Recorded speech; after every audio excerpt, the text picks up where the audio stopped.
ring. The nose ring is just a little bit oversized, so we can get the blend on the spinner cone in there. The shim worked out well. Now as soon as I take the engine out, I'll get in there and put a little balsa triangle or some glue fillet or something in there, because that nose ring is going to be part of our structure. And there's an engine with a lot of fuel in it. And it's still a good looking engine. As long as I have this here, I may as well drill a hole for the needle valve. There's just no reason not to. Now I just put dots on here for this, looking straight from the front. We'll see if it's our lucky day. Won't really matter, because at this point we don't really care if we get this right on our money. We can just fill in whatever we don't want.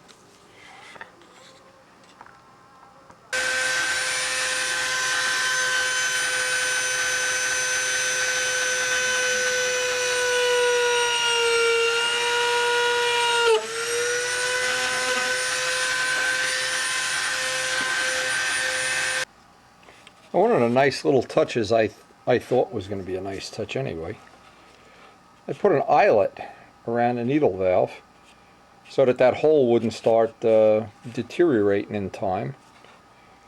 That looks like it's going to work out fine. Again, having a nice needle valve hole, sometimes that adds something to the appearance of the plane. I'm not sure it does. I'm not sure it's one of those things that, like a major thing, but if you can have it and it doesn't cost anything, why not? As I was putting this stuff away, I was just thinking, a little look at Darwinism, a little look at how things evolve.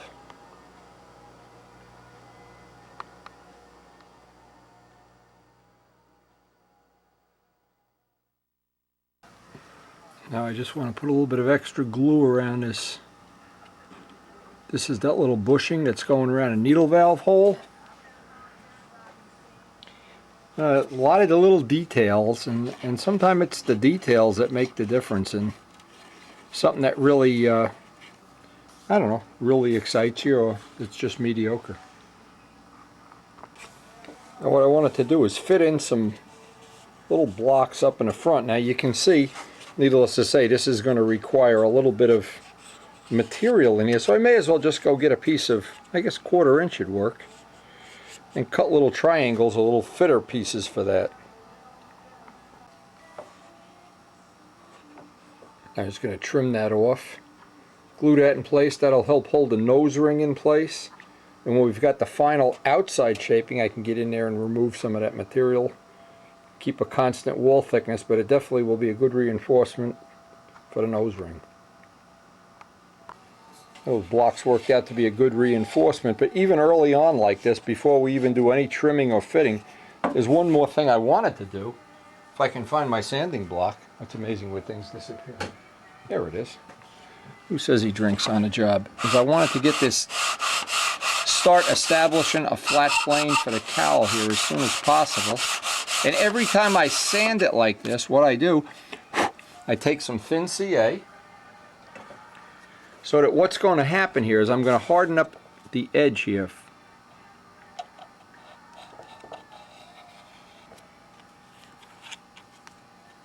So I have to ever figure out how to make CA without clogging up the tip. I'll buy that. And what this is going to do is just give me an edge to work off. Start getting a hard edge when I start laying out the cowl. And before I quit for today, the last thing I want to do is, what you can envision here is that the spinner, we're going to run out of material here as we start carving these mounts. The mounts are going to disappear up in this area here. So I'm going to fit in what I think will be an appropriate size filler block right along the ends of the mounts here. And again, the objective here is to get some more material up against that nose ring, so that nose ring is good and solid.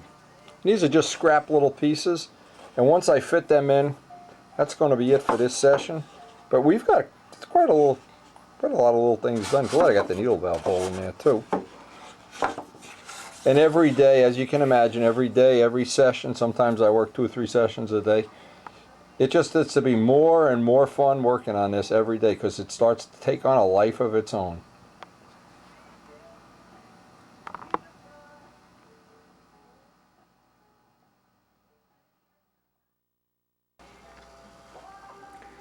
Now, this part that goes on the front of the engine, I thought, well, as long as I got a little time here, I wanted to lighten it up, and I wanted to make sure that, well,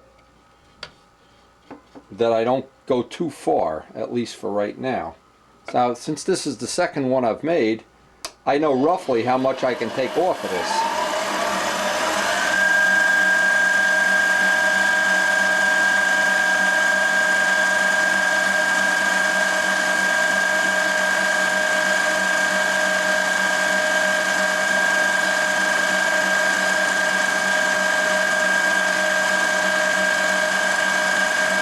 And so far we've gotten some really good use out of the lathe. It's really been fun relearning from what I thought was a few years ago, but it really was 25 years ago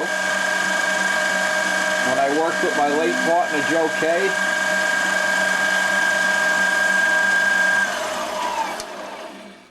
Even though it took me a long time to get the lathe out of the box, get it set up, the only thing I'm missing now is some good cutting tools. The ones I've had are not the greatest, let's put it that way, but I'm sure my good friend Doran is going to send me some good cutting tools so I can do these jobs. Now, these are the kind of jobs that in the past we'd have to send them all over the country and get people to help us with them, and well, I hope right now we're getting down to the nitty-gritty here where we can get we can just make a lot more efficiency on these projects. Rich Oliver probably isn't going to be impressed with my lathe work, but believe me, we got a lot of weight off of this, and the next step on this is going to be of course to put it on the test plane and see if it breaks, number one. But at least we're getting to use our lathe. At least we're making aluminum chips.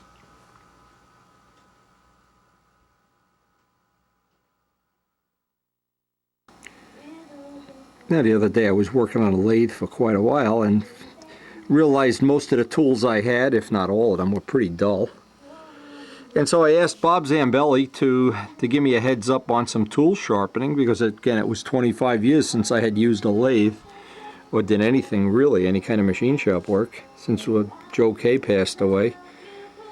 Now here's, if you look at this, I wanted to get the address, or of course you could contact Bob and he could send you this. It's grindingyourownlathetools.hotmail. Now what I did is I downloaded this, and of course there was some really good information that I had not remembered from putting angles on it. Of course anybody that works in a machine shop environment, Doran, Rich Oliver, they all know this, but it's kind of a quick refresher course. It's absolutely free. You can download it right off the internet, which is very handy. It's got a lot of good little tips, and we're gonna, as we get on with boring tools, as we get on with trying to upgrade our lathe skills, we're going to be doing a lot of little projects in the near future. And our first one came out just peaches and cream. Now this is the one that I lightened up from the one that Rich Oliver sent, and I got the thickness. First off, I'm not sure how thick this is because I didn't want to go too far. And I got the exact lip angle in here, so we get our spinner that just snaps right in there.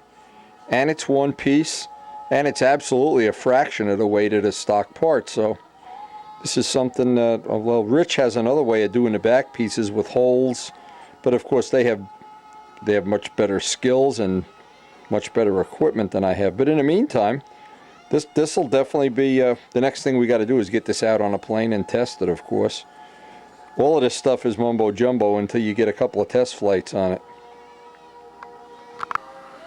But right at this point in the video, we're getting ready to pack to go to Vermont. We're going to have a nice 3-day vacation. Real good friends of ours. And we'll have some things to dream about while we're away. And like I always say, that whole operation of building it in your mind, I'll have 3 days to come up with, well, some ideas. We'll see. It's a beautiful fall day, and actually the ride to Vermont is one of the high points of our year.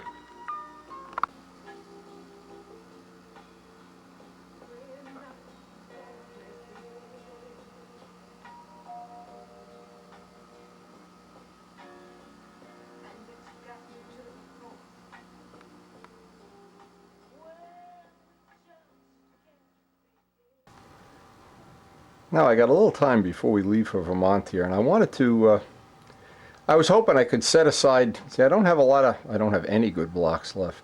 We're really getting down to nitty-gritty on blocks. Now it wasn't too difficult to find a reasonable block. These are not good, but they're reasonable enough that I'll be able to use these. So I'll have these two for the cowl and whatever. But the problem is, the only block big enough, and this is a good trick, you can use this trick over and over again, by the way. I found a block that, not my first choice, for a lot of reasons. This wouldn't be the reason, but this block, these are some of the blocks we got. Billy Simons and I got these out of a dumpster one time. They were using them to crate things up by Billy Simons' house. So I've had this block probably for 20 years. And the problem with the block is, the reason I've never used it, it's probably a reasonable enough block, but it's got a bow in it. So what I'm going to do is, while I'm away at Vermont, is just leave it sitting up here with some weight on it. You notice what I did? I put it, in other words, the block had to curve this way. I put the weight on it, and what I'm just going to do, I was tempted to just want to wet it on the small side and do it, but I'm going to just let it sit there for 3 days. I mean, we're going away for 3 days, and we'll see. It can't make it any worse. And if it doesn't make it any better, it didn't really cost me anything. So, and it'll allow me to use up a block on this project anyway. Using up one of these blocks that, well, you can see what I have. I have 10 ounces written on it. So maybe it's not, you know, now if Rich Oliver really loved me, of course he'd send me up a block. But here's the problem. When we did the Testarossa, we had to put a seam in that block. There's a seam right there. And, you know, luckily enough, and I would never tell anybody that seam goes right through the canopy, but you can see we've been lucky enough, even though it's been in the Texas sun and the Muncie sun and whatever, that it hasn't shown us where the split is. Now a lot of times, and I can name plane after plane, that the first time you put it out in the sun it looks perfect, you put it out in the sun and you see the seam. And of course, if you're looking for, you know, the best possible, cleanest looking, whatever you want to define it as, well, the best of all worlds is to have a one-piece top block. Well, it looks like we're going to have one, except the problem is that we're going to have to try to salvage this and try to get it at least reasonably straight. Now, if it's not, I can plane some of it off. There's other things I can do, but it's free to just leave it sitting here. And I thought this, you know, I like things that you just walk away and they get done. Well, in fact, I'm going to look, maybe I even have some more weights than these Tom Morris weights.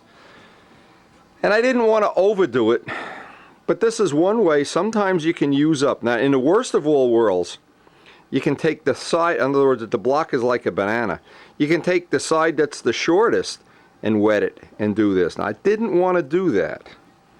You know, just like a door, because that side will expand, because I thought, and I didn't want to make this a piece of molded balsa, because we're going to do day after day of carving and shaping and trying to get the right curves we want. And this actually will be one of, well, like the Testarossa, it'll be one of the focal points of the plane.